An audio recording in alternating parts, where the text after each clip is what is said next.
Hello and welcome to VR Reviews. Today we'll be reviewing the Class E Adventure Android 17 and Super Android 17. First off, whenever I say Super Android 17, I mean 17 from Dragon Ball Super and not Super 17 from Dragon Ball GT. As much as I would love a figure of Super 17 from Dragon Ball GT.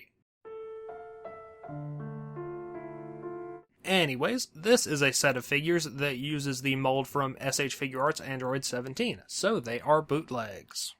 Bootlegs are not something I'm normally terribly interested in, but the fact that it had Android 17 from Dragon Ball Super in it kind of interested me, and I decided to split the set with someone else. So they're going to get the normal version of 17, and I'm going to keep the Super one. And so far as bootlegs go, they seem pretty good. They don't immediately feel like bootlegs in the hand. They're not fragile or feeling of low quality or anything. Nothing on them is broken or seems poorly made, so you could certainly do much worse whenever it comes to bootlegs. This particular set, I believe, was limited to a certain number of pieces, but I do know that you can buy the regular version of 17 as a single packed figure. I don't know if they're going to release the Super version in the same way. I haven't seen any listings for it yet, but if they do, then that will also be a thing.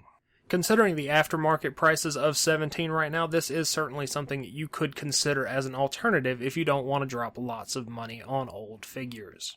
Or if you're looking to get a Dragon Ball Super version of Android 17, this is currently the only option. At least until Bandai decides to make their own, and that will make this purchase completely pointless for me. So they'll undoubtedly be revealing a new one any day now.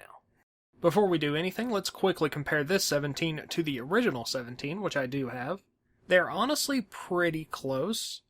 Some of the immediate things that jump out to me as being different, the bandana shading is one of the first things that I notice. The skin tones are a bit different. This one is a tad bit less matte than the original one, but still fairly matte. But overall, I think if you didn't have them right next to each other, you wouldn't immediately know that this one wasn't an official one. So I'd say they achieved their objective of making a decent SH Figuarts 17 bootleg.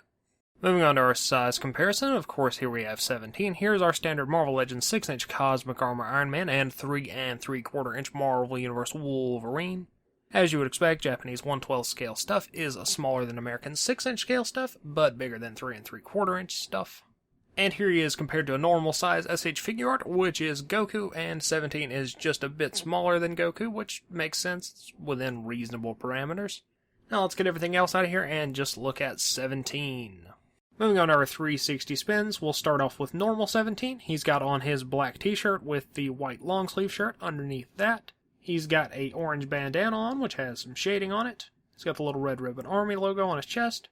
Some ripped jeans, green socks. He's got some blue sneakers with white toes and laces.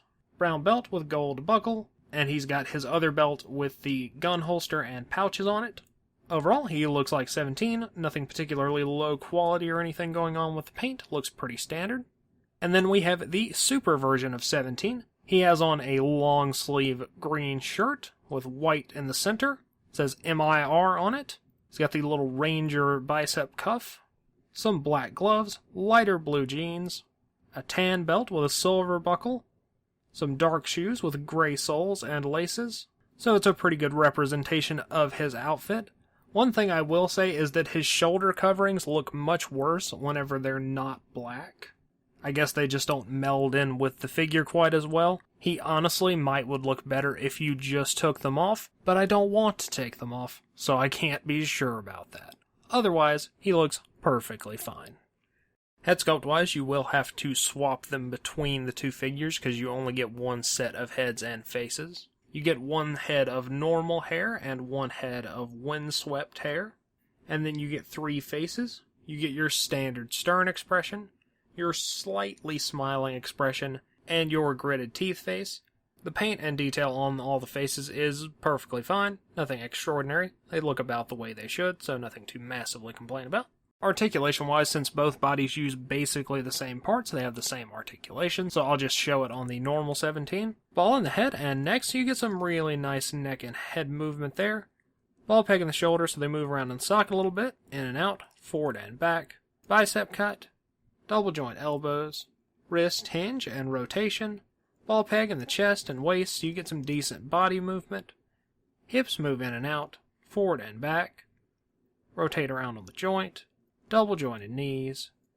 Hinge, pivoting, rotation in the ankles, and a toe joint. So you should be able to get him into all of your standard sort of 17 poses. Accessories-wise, you get several sets of hands. You get 2 fist hands, 2 flat palm blasting hands, 2 relaxed hands, 2 fighting pose hands, 2 sort of gripping hands, 2 flat palm hands, and a gun holding hand. And you get that assortment for both figures. For the gloved hands, they just cast them in a different color of plastic, so they do still have all of the finger detail on them, so that's a bit lazy, but it's not a massive problem. Then for the normal version of 17, you get a gun, an alternate holster that is empty, a windswept bandana, an alternate belt without the holster, and a set of crossed arms. 17 from Dragon Ball Super has no other accessories. Packaging-wise, you get this very strange box. The printing on it is very low quality, but the box itself is actually quite durable and heavy stock. It's got this, ocean printed on the front of it, and it says Android number 17 and Super Android number 17. It's got these faux stamp sort of labels at the bottom. Classy Adventurer, warning label, and pictures of 17 and 17 from Dragon Ball Super. And on the back you get some more low quality printing of a pattern that's really ugly. I don't know what that's meant to be. Something camouflage, maybe? It doesn't look like water because it's green, but I don't know. It's something.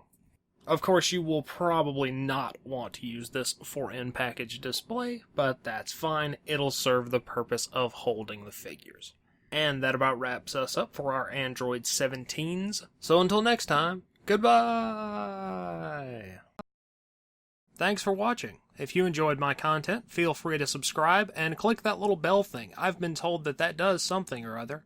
You can also give me money to buy toys at patreon.com/vrreviews, see pictures of toys at instagram.com/vrreviews, or see tweets about toys at VenomRaptor09 on Twitter. And I would greatly appreciate you doing any of those things.